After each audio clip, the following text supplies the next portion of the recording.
Գիտեք, ես այդ իրադրության մասին էլ այս ամբիոնից գոնե մի քանի անգամ խոսել եմ։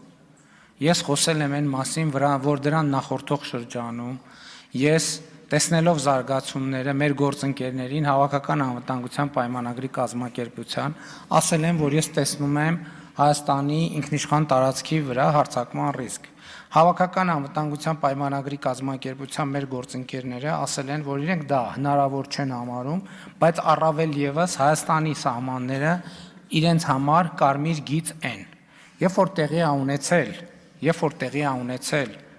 2022 թվականի սեպտեմբերյան պատերազմը, երբ որ Հայաստանի տարածք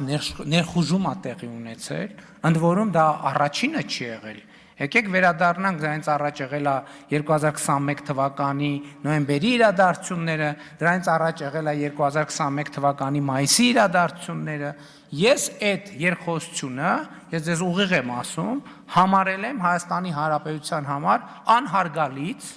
եւ ես այո որոշում եմ կայացրել, որ Հայաստանի կառավարությունը պետք է ճանաչի Հայաստանի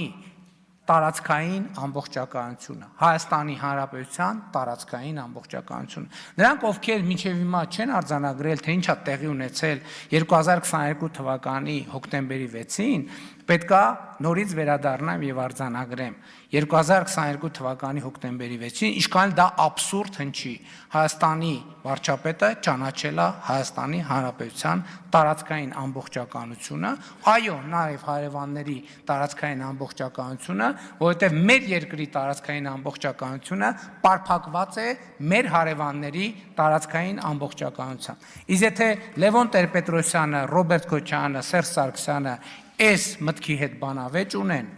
ուղիղ եթերում հրավիրում եմ, շարունակում եմ նրանց հրավիրել բանավեճի,